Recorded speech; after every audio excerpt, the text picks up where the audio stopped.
আজকে করছি ঝিঙে আলু পোস্ত। দেখো ঝিঙে আর আলুটা দিয়ে আমি ভালো করে ভেজে নিচ্ছি। আমি এখনও নুন হলুদ দিইনি, নুনটা দিলে না ঝিঙে থেকে জলটা বেরোয় আর ভাজা যায় না। এবার আমি দেবো, অনেকক্ষণ ধরে ভাজছি। আর এখানে আমি পোস্তটাকে বেটে নিয়েছি, দিয়ে দিয়েছি হলুদ, একটু লঙ্কার গুঁড়ো আর নুন।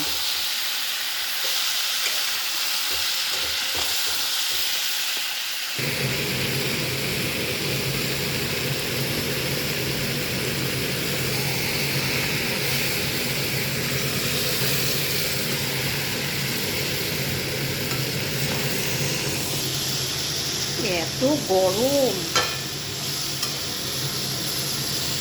আবার গরমের কথা বলতেও ভয় লাগছে, কখন আবার ঝাঁপিয়ে বৃষ্টি চলে আসবে। তাই গরমটাকে ভালোবেসে নিতে হচ্ছে, বৃষ্টির থেকে গরমটা। এই পুজো আসতে রাস্তাঘাটে মানুষজন কত বেরোচ্ছে, কত মানুষ কত রকমভাবে ব্যবসা করে ইনকাম করছে, তার উপরে তাদের সংসারটা চলছে। সেই জন্য গরমটাকে কিছু বলা যাবে না, মাথার ঘাম চোখে চলে আসছে।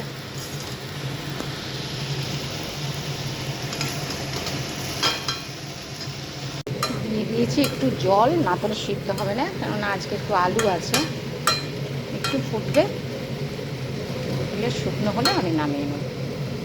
হয়ে গেছে আমার ডাল সিদ্ধ, মসুর ডাল সিদ্ধ। ওদিকে আমি কড়াইটা খালি হলেই পেঁয়াজ রসুন ফোড়ন দেবো। আমার জন্য একটু নিরামিষ করেছি বলে তুলে নিয়েছি। এবার এখানে ভাজা হচ্ছে পেঁয়াজ, তারপরে পেঁয়াজটা ভাজা হলে আমি পোস্তর মধ্যে দিয়ে ওদের জন্য করে নেব।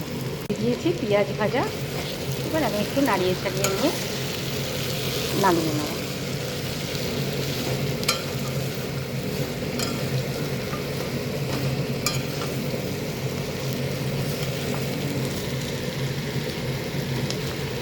এদিকে হয়ে গেছে আমার মুসুর ডাল, ধনে পাতা দিয়ে দিয়েছি, একটু ফুটলেই আমি নামিয়ে নেব।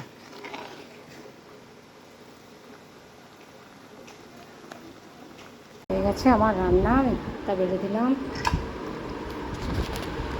আজকে হচ্ছে ঝিঙে আলু পোস্ত আর পাতলা করে মুসুর ডাল, না পাতলা হয়নি, আজ একটু বসেই গেছে।